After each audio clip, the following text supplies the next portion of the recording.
I have quite a few voices which tell me, oh, so are you saying it was there then and you won't do anything about it? No. But I need to answer those issues which pretend to believe that it is all a sin which has come after GST has come in. I'm sorry, sir. It existed before GST. Let's address each one of the issues. I'm not here to justify this way or that way. Let the GST Council take a call now that they've heard all of us speak about it. But let us also not look the other way when the facts are before us. GST came in 2017. Prior to GST coming in, every state levied taxes on the premium collected on insurance. Let's concede that first. Let's have that before us. And if it is before us, would you now say, oh, because of GST and Modi brought this, how heartless are you? I'm sorry, hang on. Even in the GST Council after 2017, 3 times this issue was discussed. 31st meeting on 22nd December 2018. Again, the GST Council, which is 37th meeting, which happened on 20th September 2019. And 47th meeting, which happened in June 2022. This issue has been taken up by the GST Council. And who are the members who are sitting in the GST Council, sir? The finance ministers of every state. And together, all the states' finance ministers hold 2/3 voting power in the GST Council, and the central government with the chair has 1/3. So the decisions that are taken there are taken with inputs from every state finance minister. They can belong to any party. So my question is, honorable members who protested with placards here, I want to ask, did they write letters to their own finance ministers to say, hey, what are you doing? Why did you not take this up in GST Council? Much before I go to Delhi and scream about it, I want you as a representative of my party running this government in this state to make sure that the GST Council will only take a decision which we want. What stopped any one of them to do that there? To just make sure an opportunity which came by their side because some minister wrote a letter and somebody who was a part of the delegation who, without the permission of the minister, put it out in public domain. And then, with due respects, everybody comes in, inclusive of some chief ministers, to say, oh yeah, I am also supporting that. You should now withdraw it to the finance minister, who's a chair there, all right, but part of the GST Council. I wish individual states, chief ministers or members of parliament write to their respective finance minister and say, go now. Make sure the next GST Council meeting takes this up. No, they didn't do this. Hindi में जो बोलते हैं, राजनीतिक रोटी सेकने के लिए इधर खड़े हो जाओ। और वो निर्मला सीतारामन, वो मोदी जी, ये क्या तरीका है? मिडिल क्लास उनके हेल्थ प्रीमियम के ऊपर आप जीएसटी कलेक्ट कर रहे हो, एंड ऊपर से 25,000 crores. No sir, I am not yielding. I heard all of them. One second. ऊपर से. One second. He has a point of order. Point of order. No. Sir, she's not yielding. She's not yielding. Sir, I'll finish this, and with your permission, I'll hear all of them. With your permission, I'll hear all of them once I finish this. Okay. आधा अधूरा नहीं चाहिए. I'll seek your permission, sir. Sir. If not all, those who are willing to make contribution. Otherwise, I have to hear all of them. I leave it to you, sir. Okay. Sir, then there was this whole report which was based on some kind of a parliament reply or RTI or whatever, which got carried in a newspaper also. 24,529 crores have been collected. GST was collected on medical insurance. 24,000. The center pocketed it, was the headline of that news. 24,000? 24,529 crores were collected as medical insurance premium, and this is pocketed by the center. Even today, honorable members, when they spoke, they said this is daylight robbery. I heard 3 honorable members say daylight robbery. I want, with due respects, to submit, sir. We may agree with a particular taxation, we may agree with a particular rate in a particular taxation which has been on a particular item, or we may not agree. But that is a constitutional body as much as the parliament here. They have in their wisdom taken a call. We may agree, we may not agree, we may go and say, no, this is wrong, you will reconsider. But to call it daylight robbery, sir, in which their own finance ministers are sitting, sir, and with their signature it has been cleared, sir. Daylight robbery, constitutionally formed GST council में daylight robbery हो रही है, sir. और वो बात इस सदन में बोला जा रहा है. I'm sorry, we need to look at what is going on. Sir, 24,529 crores have been collected. All right. 50% goes straight away to the states. The rest 50% comes to us. And the rest 50% may say, again 41% goes to the states. So, if I have to bring it down simplistically, if 100 rupees is collected, first 50 rupees goes off to the states. Mera hissa another 50%. उसमें से भी 41% is given, meaning some 21 rupees 09 whatever, let us say, round it to 21 only, if not 22. 50 plus 21, 71 rupees आपके हाथ में रखे हुए किधर बात कर रही हो मोदी? सेंटर 24,000 ले लिया आपने medical insurance. Let us have some, I don't know if I'm using the right word, सबर रखें, right? थोड़ा सबर रखें जी, अध्ययन करो जी, उसके बाद का बात करो जी, मैं जवाब देती हूं. अरे आकाश में से उड़ा दिया नंबर. और जीएसटी का अलोकेशन किस तरीके से होता है इसको समझना चाहिए.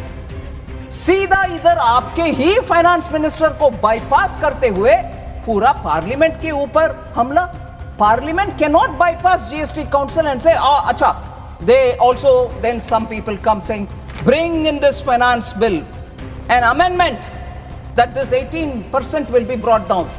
Constitutional impropriety. There is a GST Council. उनका निर्णय करने वाले वो सब्जेक्ट के ऊपर आप इधर करने के लिए आ रहे हो भाई. प्लीज थोड़ा प्रोसेस समझ लें.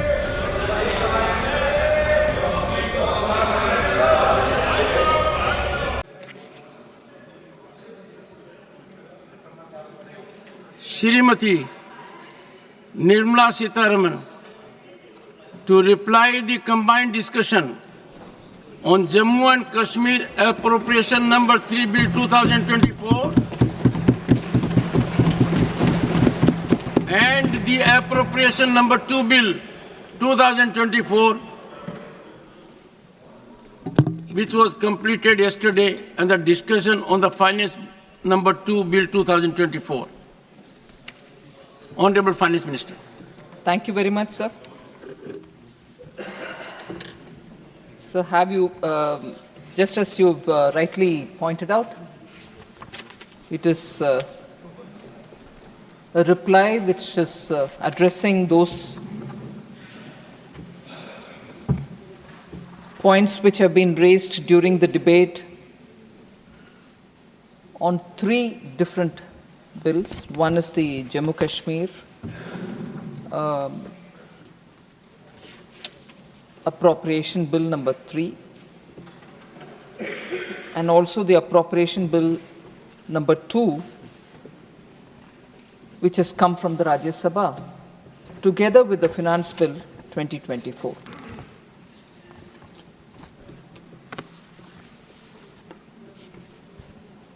So the Appropriation Bill of the Union Government and also of the Union Territory has been discussed since yesterday. I will respond to individual members who have raised their views on the subject. But broadly, keeping in line with the vote on account budget which was passed in February, the budget of 2024, presented on July 23rd, 2024, highlights and continues the feature that capital expenditure will be sustained, as was indicated earlier, at 11.11 lakh crores. And this will include 1.50 lakh crores, which will be given as capital assistance for the states, financial assistance to the states for capital expenditure, which is interest-free for 50 years. So actually 11 lakh crore itself is a big number, but if we look at the effective capital expenditure, that is, when our capital expenditure and also the money given to the state as grant and aid for creating capital assets, in our accounts it doesn't get counted as capital, whereas in the states it gets counted as capital.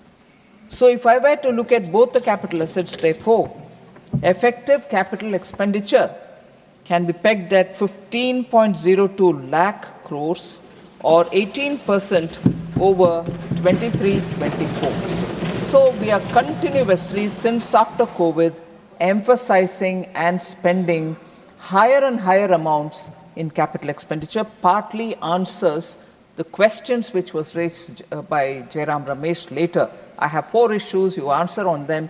One of this, he probably implicitly agreed that this is one engine which is anyway happening.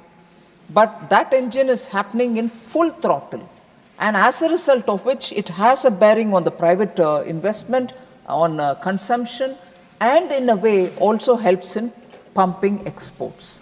So this one big engine consistently between 2020 and today, increasing more and more amounts, actual growth between one year and the other is also on a higher graph. So it is important that we've recognized that in an economy which is COVID affected, and that in an economy which requires to stand on its own considering the global challenges which are mounting each year. Since after COVID, you had one war, then a second war, and both the wars have not abated. Then you have a problem in the Red Sea. Then you also have a problem of the global currency markets, and also the Japanese carry trade business, which has affected the trust in the global markets and so on. All of this are growing in the number of challenges that India has to face. We can always say global challenge and leave it at that. But each one of the challenge has an impact on India. And despite that, since after COVID, with this emphasis given on capital expenditure, whose multiplier effect, whose traction is so much in the economy, which is an established theory that you spend on capital and you reap the benefit of sustained growth. Whereas if you spend on revenue, you don't get that kind of a return. That is what is the multiplier effect. And that multiplier effect has sustained India as a fastest growing economy continuously since after COVID. And we shall be the fastest growing economy even this year. And that's not just me saying, global observers have said. So this route that Prime Minister Modi has clearly identified has one of the very tested, fine route for countries like India is standing by us in not only meeting domestic challenge of reviving the economy after COVID, but meeting the global increasing number of challenges. So I want to clearly place emphasis on this. And in that, we are not doing it all on our own. We are making states also take up capital expenditure by giving them interest-free 50-year loans, which eventually will be treated probably as grants only. So states are now being able to strengthen their capital expenditure, and many states are completing long-pending projects or taking up newer projects, as a result of which economy around it is getting enough traction. So I want to, while saying that, I also want to clearly put on record that the total resources proposed for transfer to states in 24-25 is estimated to be 22.91 lakh crores. It entails an increase of about 2.49 lakh crores over 23-24. So there is an increase between last year and this year, and this is the range at which we are devolving resources to the states. Similarly, outlays for all union territories have increased from 61,118 crore last year to 68,660 crore this year. This is for all the UTs for this year. So I've also announced a slew of measures aimed at adding employment, because employment intensity to India's growth story is a very critical component, and through renewed impetus being given to manufacturing sector. I had detailed the various steps that we had taken for supporting manufacturing sector, but very clearly the manufacturing sector and its contribution, which I'll explain in a minute more, proves that these policies that we have taken up to support manufacturing is actually paying good rewards. So overall, the aim is at boosting domestic employment opportunities, ensuring high and sustainable growth in India's share to the global GDP over the next 5 years. There were a lot of concerns expressed even when we were discussing the budget speech, general discussions, about have you cut down on resources being given to the social sector? I would want to take this opportunity once again. I did it last time, I'll say it now as well. I seek your permission for it, sir. Agriculture and allied sectors, we have not cut down, on the contrary, more is being given. 1.44 lakh crores was the allocation last year. This time it's gone to 1.52 lakh crores, 8,000 crore more than the last year, and 1.22 lakh crore more than the BE of 13-14. Education, employment and skilling, very important sector, sir. 85,000 crore was the allocation in 2013-14. Last year it was 1.20 lakh crore. This year it is 1.48 lakh crores. So 23% more allocation, that is 28,000 crores more than the last year. Women and girls, I did hear quite a few honorable members speak saying allocation for women is not substantial. I'm afraid not, sir. It is substantial. 96,000 crore it was in 2013-14. Last year it was 2.31 lakh crore. This year it is 3.27 lakh crores. 41% more allocation, or 96,000 crores more than last year. So rural development, including infrastructure, had 87,000 crores in 2013-14, whereas last year it had 2.38 lakh crores. This year it is 2.66 lakh crore, 11.7% more allocation, that is 28,000 crore more than the last year. Urban development, sir, which is important for many of the cities which expect to grow because the population is also growing in them. 12,000 crores was the amount in 2013-14. In 23-24, 76,000 crore. Now it has gone up to 83,000 crore, 7,000 crore more than the last year.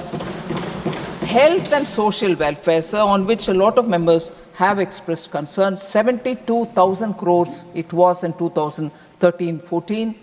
It was in the last year 1.43 lakh crores. Now it's gone to 1.46 lakh crore, 3,000 crore more than last year. So in a nutshell, the union budget this year balances several overriding imperatives: growth, employment, welfare spending, capital investments, and fiscal consolidation.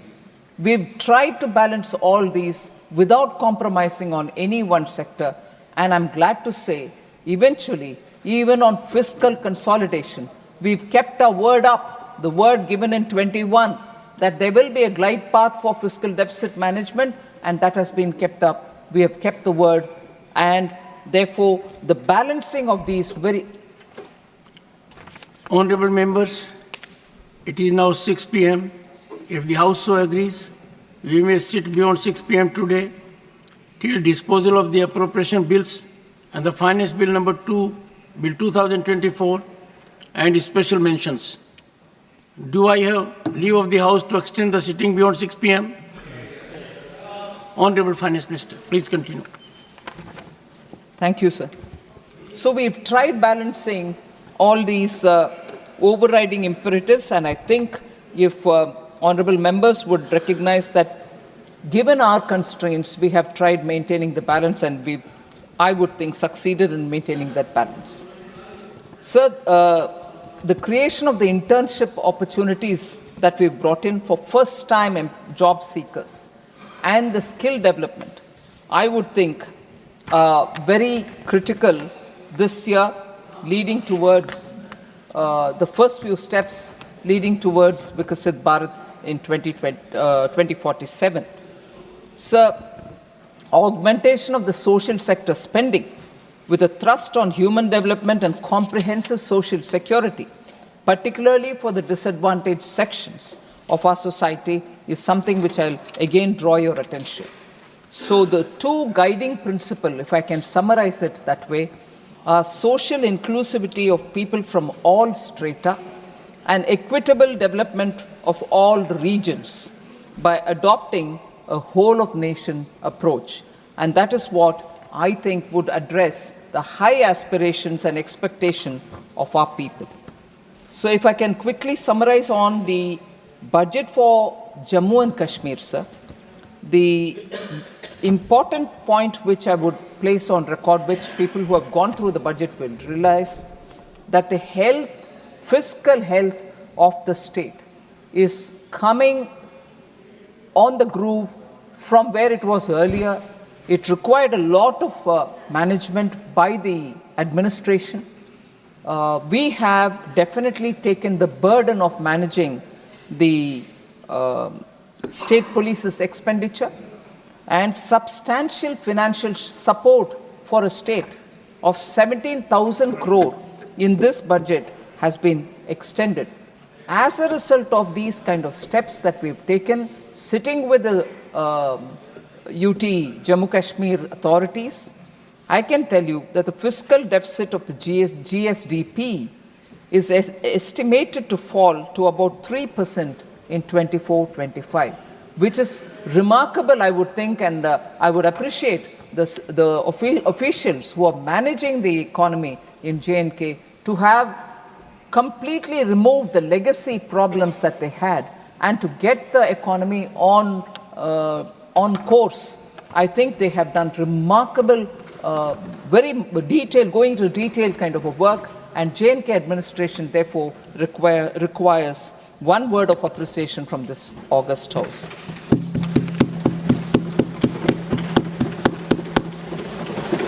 So broadly with these summary remarks on the appropriation bill and also Jammu and Kashmir, I would like to come to the first section of responding to honorable members who have spoken on the J&K appropriation and also on the appropriation bill of our budget this year, before I talk on the finance bill related observations of honorable members. Sir, honorable member Digvijay Singh had raised quite a few concerns. I can't see him here, but the issues that he raised quite a few points. Largely, I thought were coming from the political interpretation of what he sees through the budget process, but three of which I want to respond to, sir. First of all, he seemed to be impressed by the global hunger index. It is, and I've said this in this House earlier, also in the Lok Sabha, it's a flawed index. Their calculation is completely inexplicable. They can't stand up and say why it is so for some countries, why it is slightly different for some other countries. If I would just lay the examples before you and therefore say why I am questioning it as a flawed index, that will explain enough to answer Honorable Member Digvijay Singh. So conflict ridden countries like Sudan, Malawi, Burkina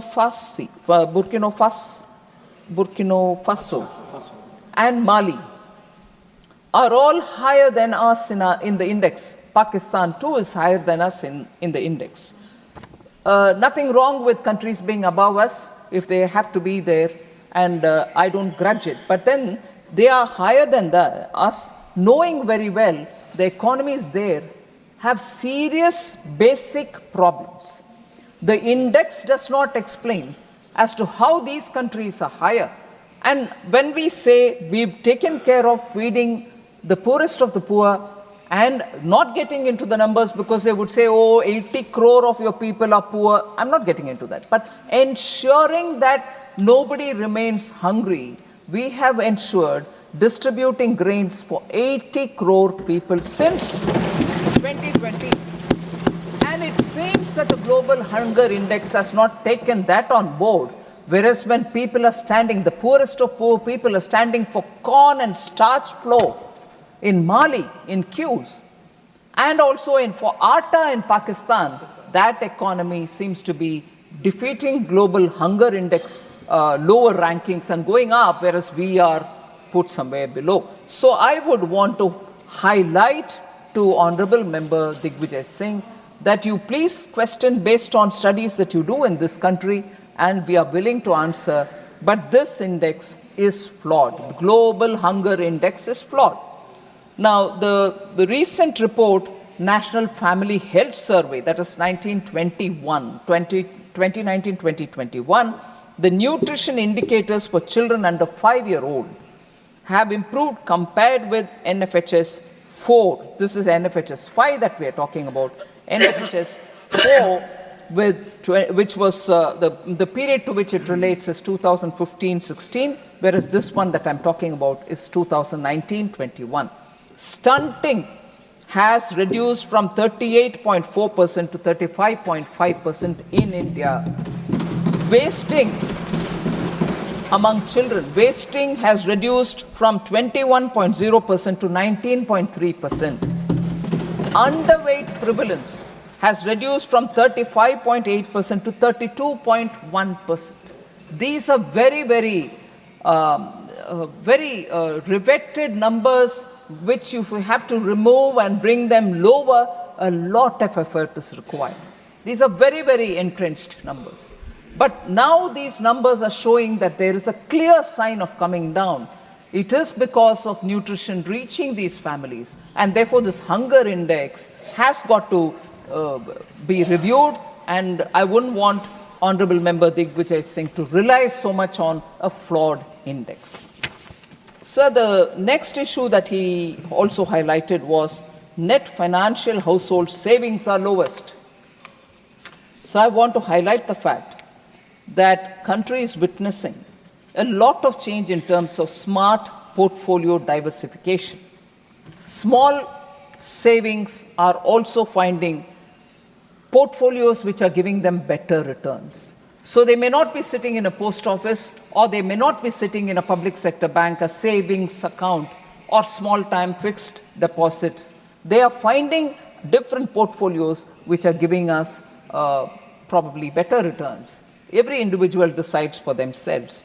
They are also investing in property and property improvements. So they may be living in a small house which has a bedroom and a kitchen and so on. Now they are investing in making one more additional room to their houses. So money is going not into the deposit, sometimes it is going for asset creation. Those don't get counted at all. And even better, sir, when we were talking about rationalizing capital gains tax, the number of people who came back to say, why are you now even bringing in a small increase in the futures and options, the trading that happens in futures and options? And I was surprised when people who told me were very middle class people.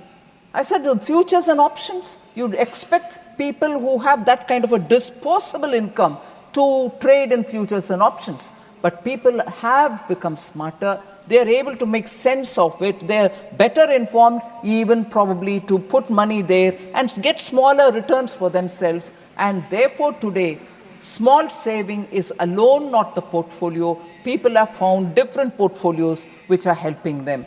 So I need to highlight the fact that financial household savings today will have to include, when you're counting that, you will have to include the other portfolios which are available for small families. So growth in housing sales in cities has been particularly impressive, indicating that urban households are diversifying the deployment of their savings. In 2023, residential real estate sales in India were at their highest since 2013, witnessing a 33% year-on-year growth with a total sale of 4.1 lakh units in top 8 cities. So people are moving to thinking in terms of having their savings become investment into properties and also into portfolios which give them better returns. So I want that fact to be taken on board by Sri Honorable Digvijay Singh. Third, sir, he spoke about unemployment is increasing, labor-intensive sectors like textile sector is being ignored, which is not the case, sir. And he did say only in this budget you're supporting textiles and leather, but not earlier. That is not true. Quite a few years we've been sustaining our interest and making sure that support is extended through various different ways for labor-intensive sectors.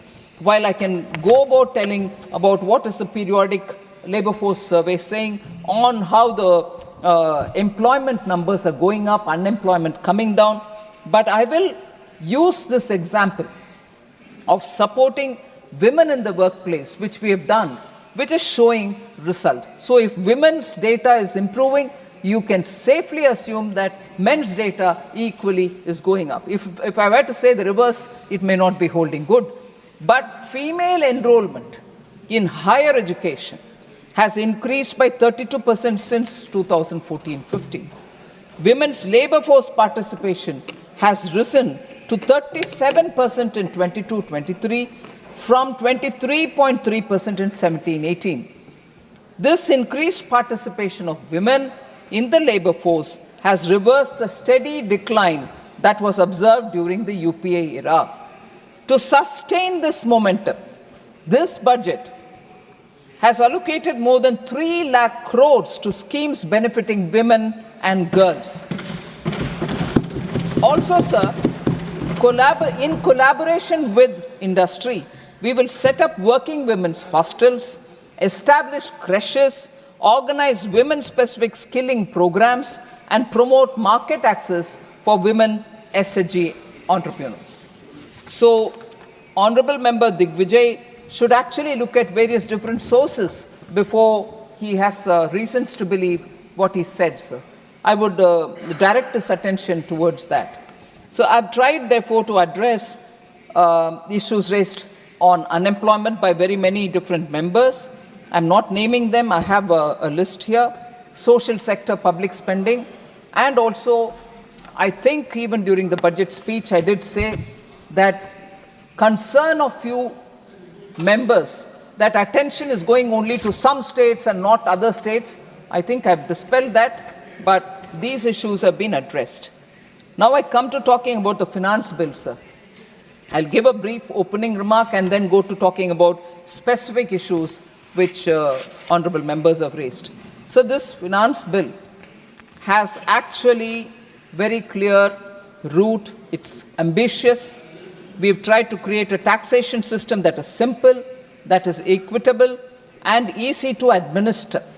The system that recognizes the efforts of the taxpayer in nation building. So we trust the taxpayer and we want to give him or her a simplified taxation scheme of things.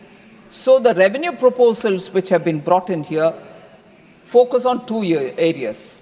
Ease for taxpayers by simplifying tax laws and procedures, and also facilitation for growth and employment.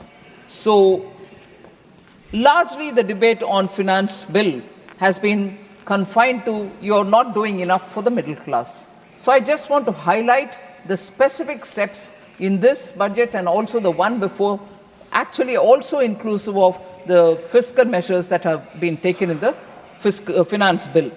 So in 2023, the slabs for personal income tax were significantly liberalized under the new regime. All taxpayers had a reduced tax liability of up to 37,500 crores last year. This government has again revised the slab in the new regime this time also. And that was explained earlier also, I will recall it, 17,500 rupees is the effective relief for the salaried class.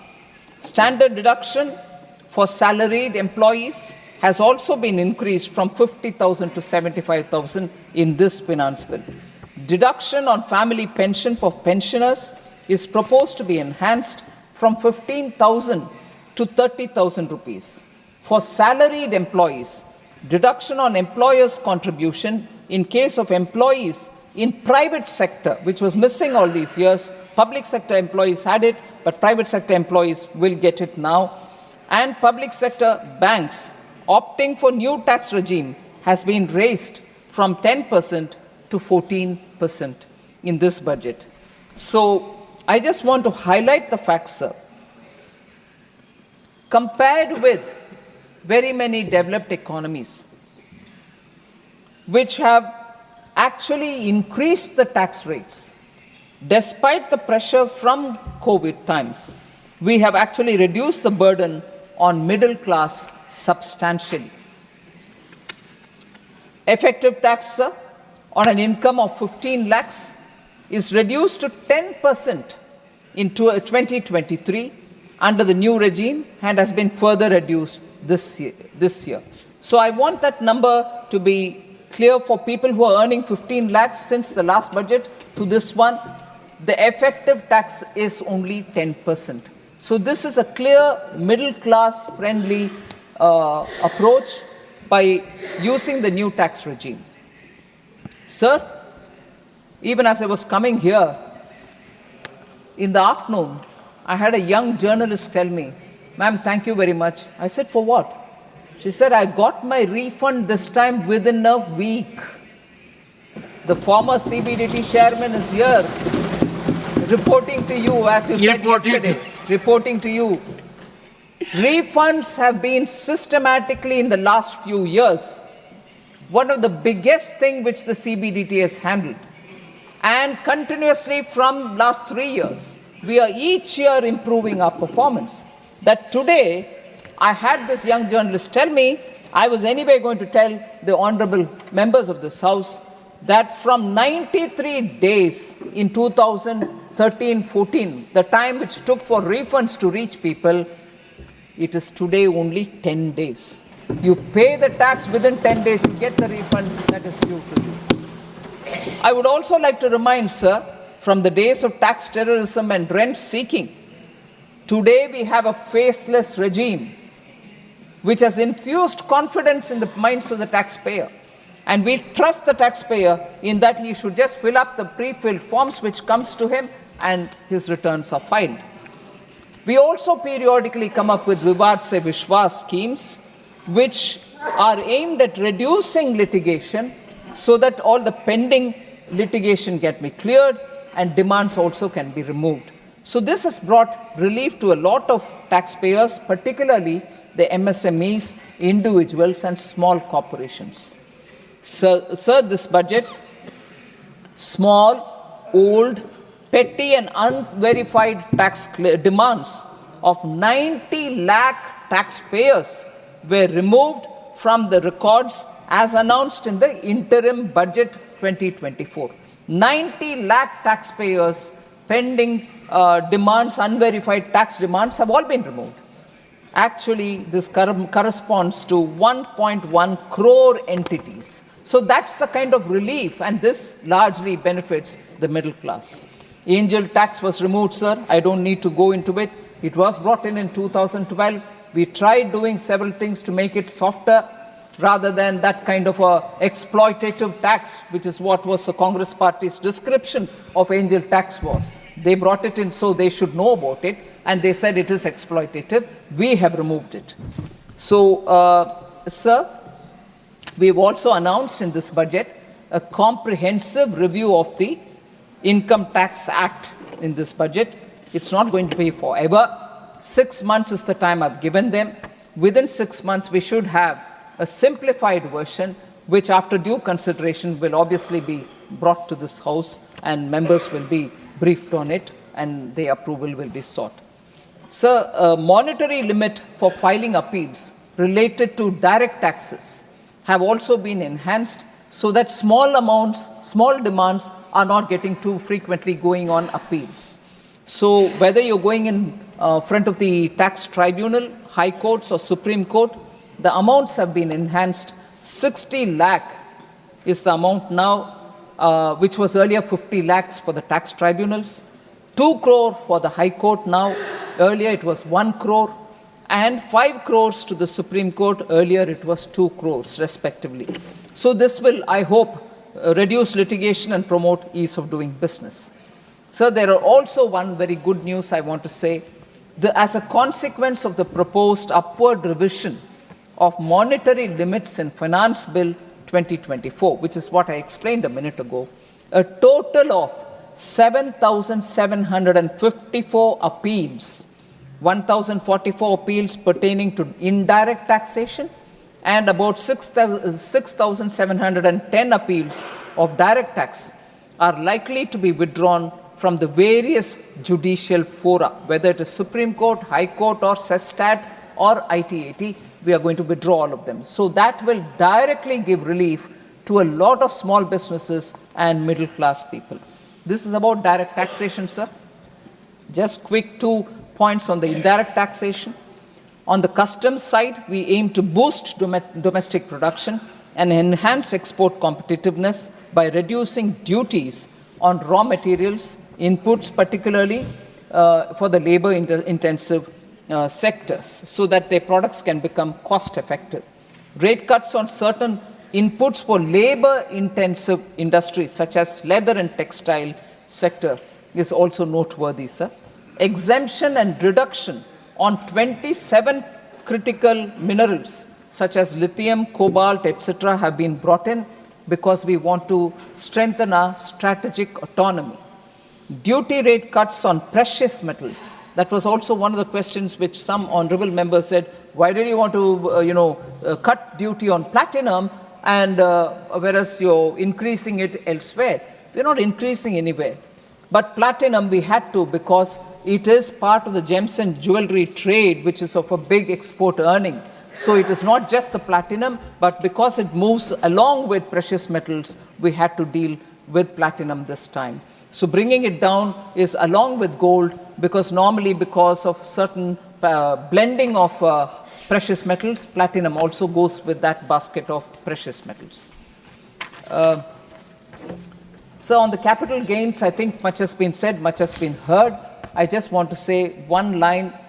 We did receive a lot of representations post our budget, which was presented on 23rd July, particularly for long-term capital gains without indexation, which is what we brought in at 12.5%. But then, having heard a lot of inputs which have come from people, we have brought in a government amendment and changed that. So the current tax proposal for land and building assets acquired by individuals and HUF before 23rd July 2024, it stipulates that in the case of transfer of a long-term capital asset, being land or building or both, by an individual or HUF, which is acquired before 23rd July 2024, the taxpayer can compute his taxes under the new scheme, that is 12.5% without indexation, and old scheme 20% with indexation, and pay such tax which is lower of the two. So we are giving the option to the taxpayer. You try working out the numbers through this scheme without indexation, 12.5%, or you go through with indexation at 20% and see which is going to give you the lower rate and do pay your tax only on the lower rate. So we have given that option to the SSC, and I think this is a very progressive, looking forward kind of a approach in dealing with the inputs which we have received from people. This ensures, sir, that no one faces additional tax burden due to this change. Furthermore, rollover benefits remain unchanged from the earlier provisions. What is rollover benefit? Rollover benefits allows taxpayers to defer the payment of capital gains tax by reinvesting the proceeds from the sale of an asset into another specified asset within a specific time frame. Whether it's another 1 or 2, he can invest, and up to 10 crores that is entertained. So that rollover facility again softens the attempt of tax, the long-term capital gains tax on the middle class. This means homeowners have an option to reinvest their proceeds up to 10 crores in another property without paying the long-term capital gains tax with specified conditions under Section 54. So I'll now come to the much talked about health insurance, the GST on it.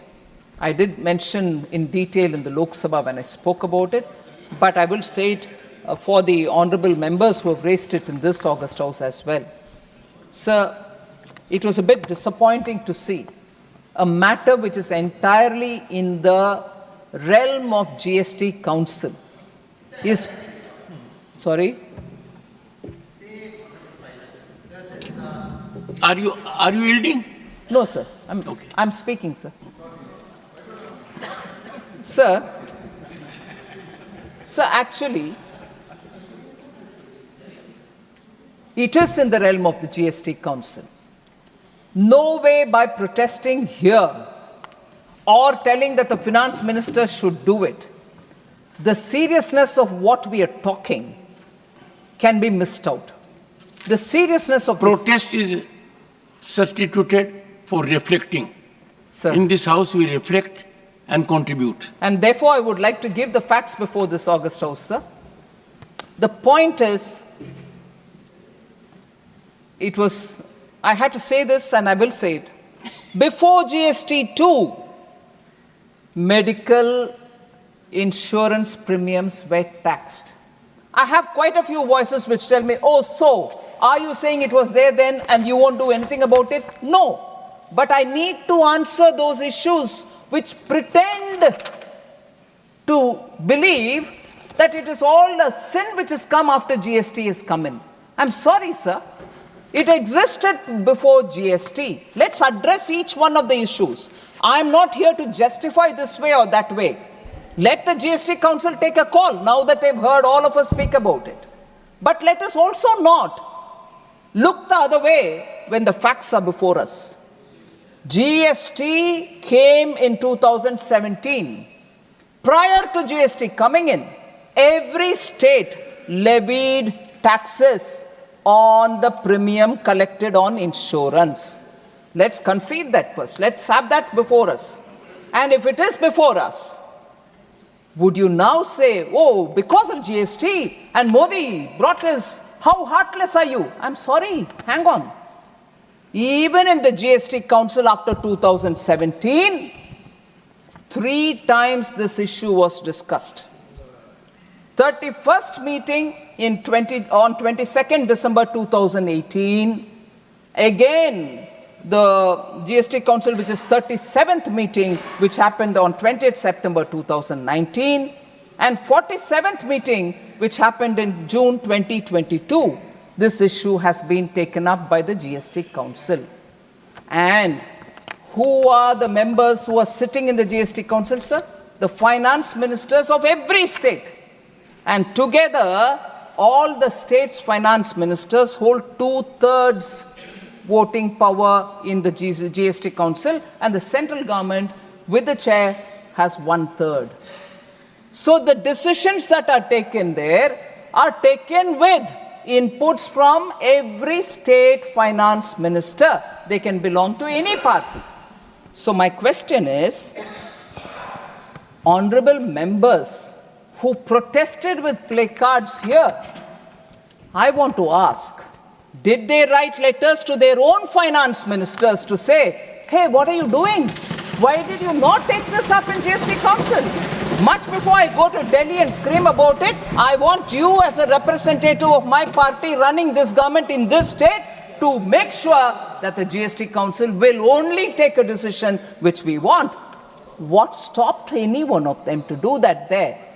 To just make sure an opportunity which came by their side because some minister wrote a letter and somebody who was a part of the delegation who, without the permission of the minister, put it out in public domain. And then, with due respects, everybody comes in, inclusive of some chief ministers, to say, oh yeah, I am also supporting that. You should now withdraw it to the finance minister, who's a chair there, all right, but part of the GST Council. I wish individual states, chief ministers or members of parliament write to their respective finance minister and say, go now. Make sure the next GST Council meeting takes this up. No, they didn't do this. Hindi में जो बोलते हैं, राजनीतिक रोटी सेकने के लिए इधर खड़े हो जाओ.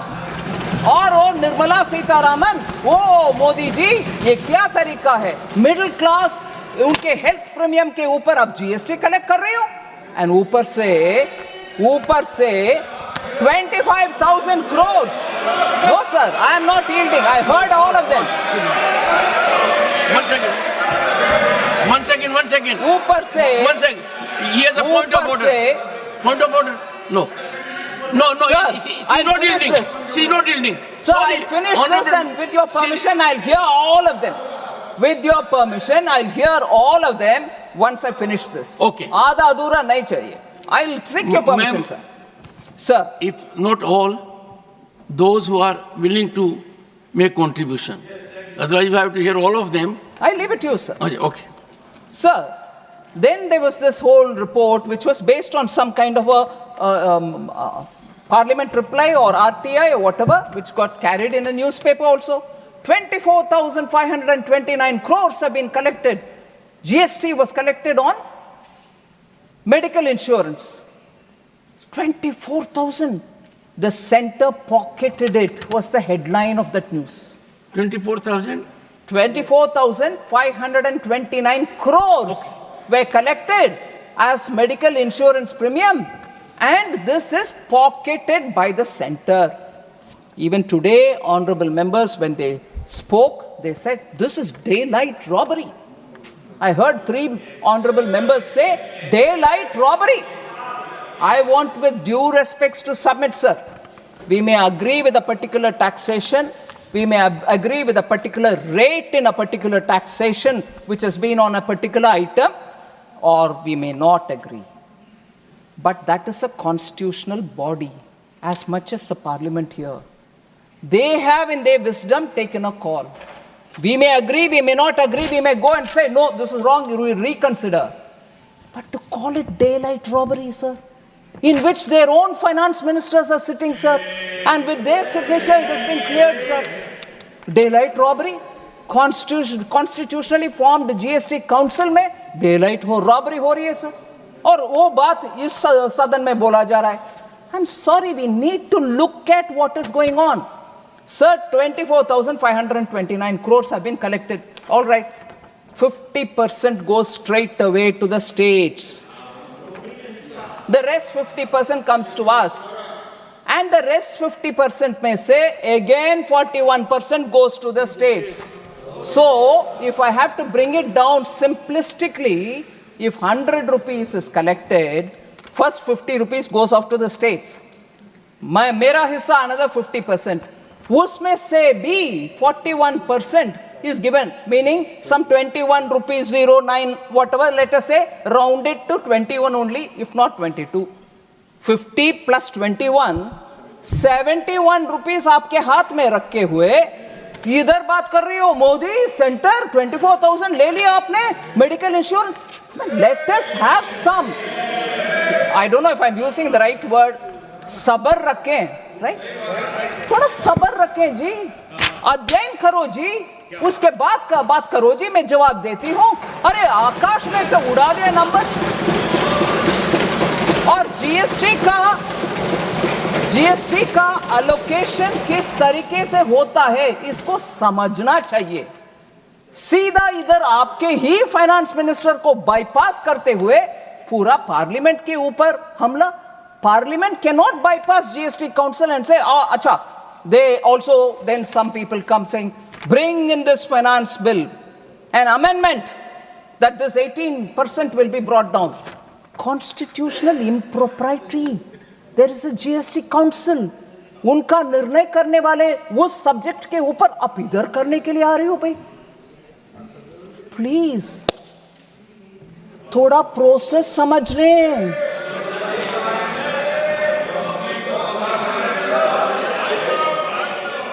Sir, and I'll humbly submit, sir, not only are the finance ministers of every state is sitting to take the final call on every rate which is determined on items, there is a fitment committee which looks into these things much before it comes to the council, before the ministers. The fitment committee is not made up of anybody which we choose. They are officers. It's full of officers. But every state is represented in one way or the other, sometimes some states, some others. This time, the current fitment committee in the GST Council has members from several states, and particularly from West Bengal, from Tamil Nadu, from Karnataka. They're all there in it. Fitment committee which decides on the matter of tax rates before it comes to the GST Council, wherein again ministers are seated. According to you, in this committee, according to you, in this committee, the representation is not of all states, but of some. Selected. It's always in every committee selected states. And equal representation. And in the current one, they were the members. Okay. No, current one, they are members also. Sir. Okay, I'll give opportunity. So, I'll tell you, Honorable Finance Minister, this is an issue on which there is need to be clarity. You are making a point impactfully, and will allow members after you have concluded, that you've already and said. Then you'll have a right. That you already said, sir. So, if I've named 3 states, it's not as if I'm ignoring the others. I'll give you the example. Current representation in the current fitment committee has Rajasthan, Gujarat, Maharashtra, Bihar, Haryana, UP, MP, and West Bengal, Tamil Nadu, and Karnataka. Okay, they are so it is not as if it is only some states and some others. And this fitment committee, for all you know, was constituted much before the election results came of the states. That continues. We don't disrupt it. Sometimes it changes, sometimes it doesn't. So the fitment committee consisting of officers are there where every state, most states get represented. In another committee, somebody else, some other states will come in. Rotation. So in other words, sir, I just want to say, another misunderstanding. The central government collects. No. The GST Council collects it. Immediately the amounts are disbursed. And the rest of the amount is according to the tax devolution, it goes. So that is the thing about medical insurance GST. Sir, Member Tanka, who opened the speech, Vivek Tanka, spoke about railway budget, and since after it was merged, that nostalgia of a railway budget, I can understand that. But I want to give the data for Vivek Tanka's notice that since after the subsuming of the railway budget into the main budget, allocations have not suffered. In fact, it's gone up. 2017-18, sir, post the merger, the actual expenditure budget, the capital separately, is 43,417.55 in 2017-18 crores. 52,837 crores in 18-19. And so it goes. In 2021, it crossed 1 lakh crore. Capital expenditure, I'm not talking about the other. 21-22, 11 lakh crores, something 7,270 crores. Then 15 lakh 9,256 crore. Going like that, today for 24-25, the current budget, it's 25 lakhs to 2,000 crores for capital in railways alone. So the actual is, the previous year's numbers are also there, it gets 99% utilized. So the bringing the railway budget into the general budget has not in any way made railways suffer. Sir Vijay Sai Reddy, the honorable member, spoke about minimum bank balance. And when the balance, minimum balance has been kept, banks have been collecting penalty from account holders. So I want this to be laid clearly, that the minimum balance requirement does not apply to PM Jan Dhan account holders. It does not apply to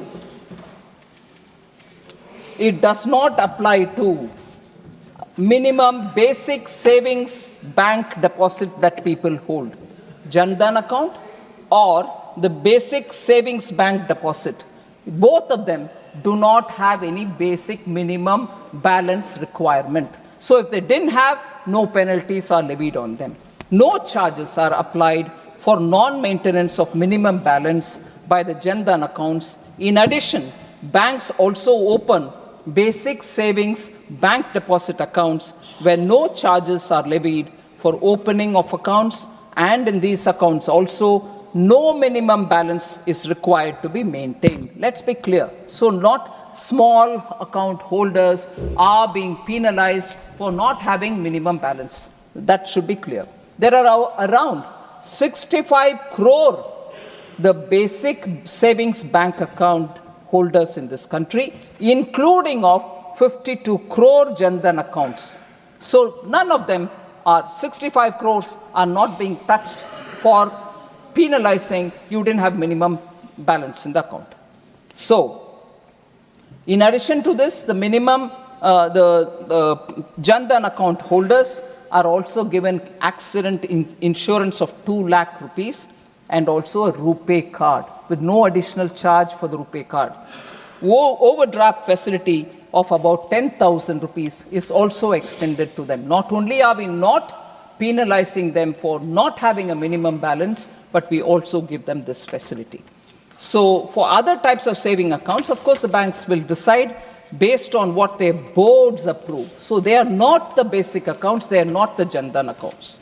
So I just want to highlight it, but for whoever they collect this minimum charge breaching, meaning you didn't have a minimum balance and therefore I'm penalizing you, information on minimum balance requirement is intimated upfront to the account holder.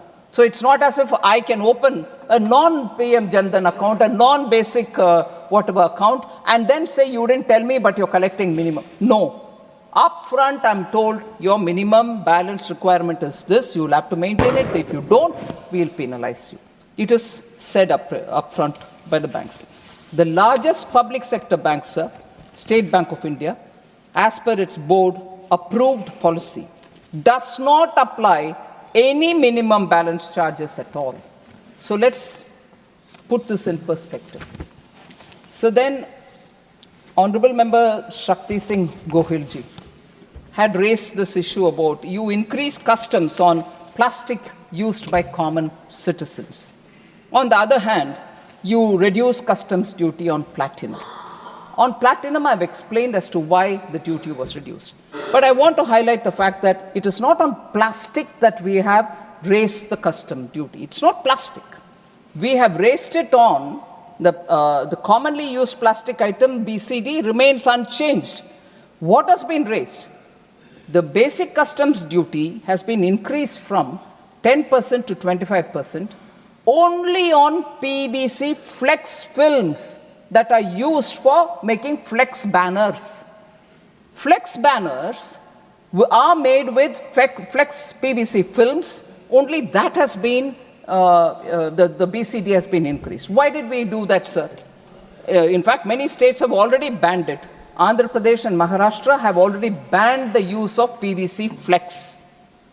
PVC flex banners, sir, are non-biodegradable, and they are prone to leaching of PVC into the soil or water, and therefore they release toxic fumes. This we didn't want, and therefore we've raised only on that film, PVC film, which is used for flex. I've explained as to why platinum benefits from a duty decrease. Vijay Sai Reddy also, honorable member, also spoke about the STT rates and reminded that if you had capital gains, there was a promise given once, long time ago when it was introduced, that STT will be now there for some time, but if capital gains is there, STT need not be there. But today we have kept it there because, one, we are able to trace people who are big ticket spending.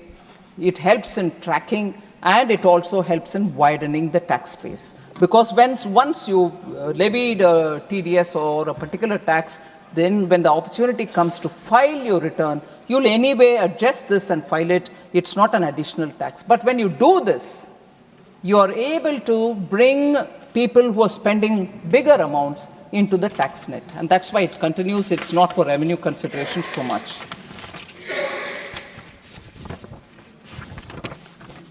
Sir, I can't see member Sanjay Singh, honorable member, who raised a lot of issues. But one or two things which I want to highlight, sir. Recovery.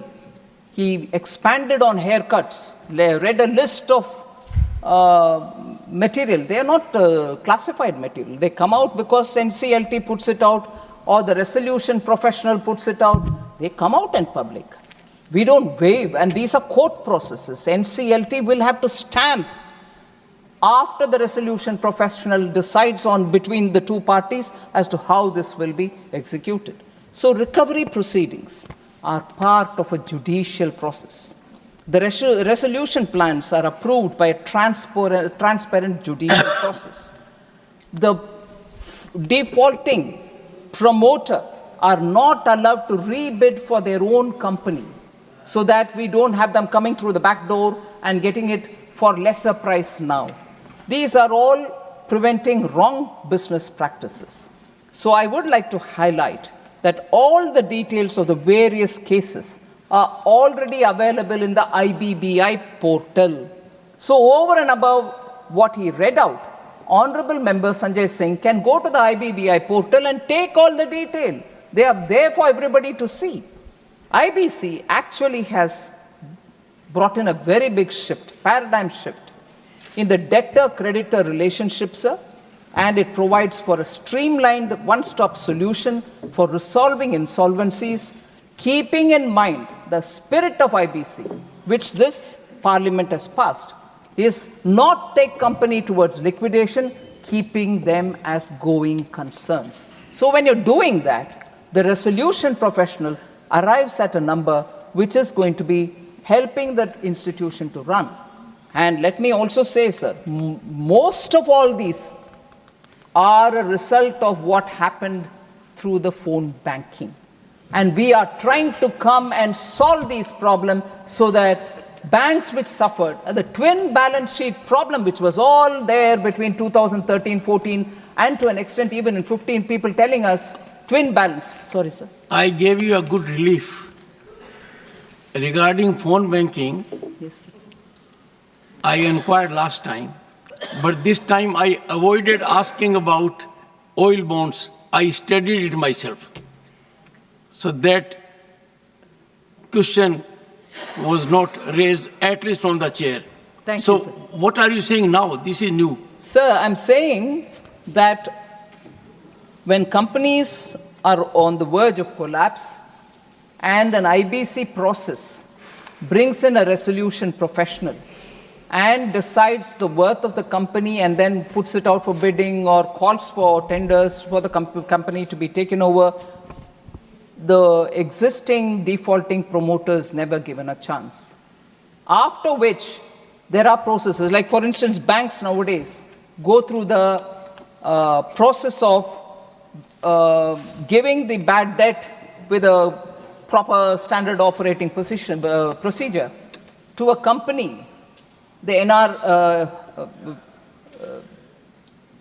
the name is slipping me, sir. It's a company which takes over the bad debt, gives them a paper, and after, when it is all sorted out, it is put out on sale, then the bank gets the rest of its due and its account. Till then, if it hadn't happened in a RCL process, if it hadn't happened, the banks would every year have to put money in the name of provisioning till such a time that money is collected. So this myth that is being created, waving off, writing off, no, it is a process through which banks and the burden that the banks have, to provide for it, will now be actually given away to the NRCL, and NARCL then takes over that company, restores it to some order, and finds a buyer. Then the money is paid back to these companies. If this is not happening, and it is actually going in the name of liquidation, then the professional sits and sorts it out, gets the NCLT to review it, and stamps the amount which has been agreed. So there is no role of the government here. It is a court process. So I want, there are studies done by IIM Ahmedabad, which has looked at 3 years of post-resolution. Their average sales rose by 76%. Employee count recovered, and nearly pre-bankruptcy levels have been reached by most of these companies which were given off like that. Average total assets rose to about 50%, and capital expenditure has increased to 130%. So the resolution that he is talking about, and claiming all this is a huge haircut, I want to please ask honorable member to study what caused this. Then he'll know whether with this resolution we are doing a better thing, or if he had left it high and dry, whether the value of these companies would have been ever realized, or they all would have become junk in a junkyard. What is going to help the economy? We need to understand that. But coming from Honorable Member Sanjay Singh, I am unable to resist the temptation, and therefore I will have to say. Ma'am, help if you can resist. Because if it is temptation, then the best and most wholesome is to resist it. To resist it, sir? No, but I would, for the benefit of the House, say it, sir. That yes. Here's an honorable member of parliament who's saying this. I'm not even talking about the present situation in his party, but before they won the election. And I say this with a sense of responsibility and a pain in my heart. Didn't they say they had a sack full of evidence against that former Delhi chief minister, a lady chief minister? A sack full of evidence. We can send her to the jail. That much material I have on her corruption. I want to ask, where is that sack now? Where is that sack full of evidence? It was all false claims. They went on speaking about it and somehow distracted the minds of the people. Today, they are talking about those companies for whom resolution is being made possible so that the economy can benefit. I don't know whether the sack full of evidence was evidence at all. Assume they were evidence. Why are you not using it now? And this party, which Honorable Sanjay Singh represents, didn't do any of that, gave false promises. If anything, I would like to ask him, it's an allegation which is now in the court. How much loss has the Delhi's government exchequer has faced because of the faulty liquor policy? It is a matter of the court. But I'm asking, you're worried about the haircut? You're worried about how much government of India and the public money is being lost because of the haircut? I'm asking, how much did Delhi government lose because of your faulty policy, liquor policy? So when this is there before honorable member, I would want him to have some kind of a discretion to understand what exactly is going on. Sir, finally, there's been this point about this cancer medicine, about which, of course, even the first speaker, Vivek ji, mentioned. But Hari's Biran of the IUMN, you raised the point about the cancer drugs should be made custom duty free, and all cancer related machines should also be exempted. I want to say, sir, our approach since 2021 has been that we progressively relieve all the life-saving drugs and medicines which are particularly imported for personal use. We've already exempted all of them, and there are many more steps taken. That particular name, I remember, Zolzengma and Viltipso have been the spinal muscular atrophy, about which Honorable Member Vivek Tanka spoke, have all been now removed from the burden of customs duty, sir. So I suppose with that, I would have addressed most of the issues, except for the 4 questions of Jairam Ramesh, sir. The 4 engines, about which 1 engine I had already spoken. Private investment is stagnating, is his feeling. I want to highlight the fact, sir. Private sector investment has been increasing since the pandemic. It is rising from 3.8 lakh crore in the pandemic year 2020-21 to 4.9 lakh crore in 21-22 to 6.1 lakh crore in 22-23. So gross fixed capital formation, which is an indicator of investment and new value added to the economy. It is expected to be the largest GDP growth driver in this year. And therefore, with a percentage contribution of 44.9%, the GFCF is a real instrument through which we are seeing faster growth since the pandemic induced contraction set in.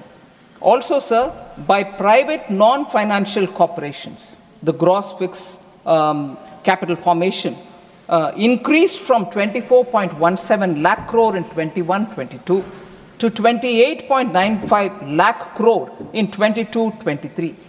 19.8% increase at current prices. So that answers about one of the engines, sir.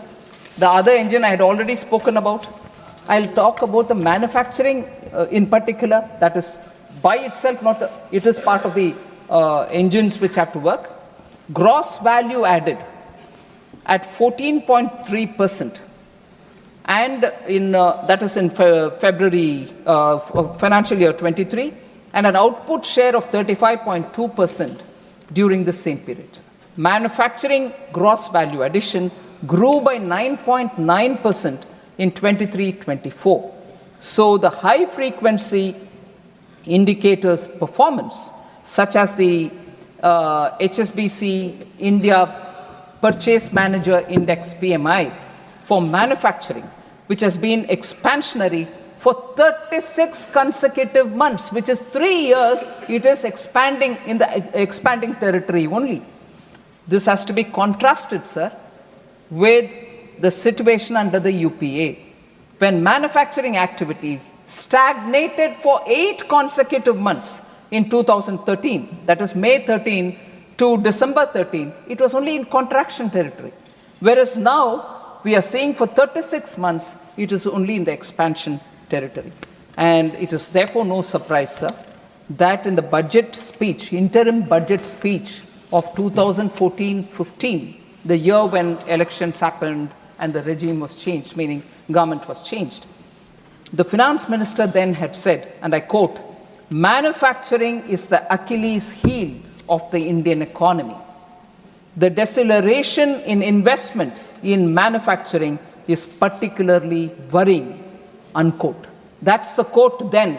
Whereas now I'm showing you how GVA, PMI, all of them are doing well. So we've also come up with a PLI scheme for 13 sunrise sectors. Even that is bearing results. Telecom, particularly telephone manufacturing, I don't need to elaborate on that, sir. Defense production is another area in which we are really doing very well. Under our government, total defense exports during 2004-5 to 13-14, which was earlier government, was only 4,312 crores. Whereas what it is now, total defense export is 88,319 crore for the period between 14-15 and 23-24. The last point, sir, is the private consumption. Is that stagnating? No, it's not stagnating. It is actually, if you take the indicators, sales of passenger vehicles increased by 8.4% year on year. Highest ever mark is 4.22 million. The Indian aviation industry has recorded its highest ever domestic passenger traffic for a half year. Between January and June 2024, Indian airlines, meaning airlines in India, carried 79.35 million passengers. It is also reported that the rural growth, sir, particularly of two-wheeler industry, domestic two-wheeler, because if I talk of passenger vehicles, they'll say, oh, you're talking of SUVs. No, I'm talking of two-wheeler. The domestic two-wheeler industry for the year 24 witnessed a total sales volume of 17.97 million units, reflecting a growth of 13%. Three-wheeler sales, which is largely used by small businesses, registered best ever sales of nearly 6,32,500 units, which is a 57% growth. All this cannot happen if the rural demand is not high. So I think I've largely answered most of his questions. Rural wages are not stagnating. Rural wages rose at about 5% every month year on year, 23-24. Agriculture's wage rates have grown it grew by 7.4% for men and 7.7% for women. So with that, I think, sir, I've answered most of the questions. No, thank you very much, sir.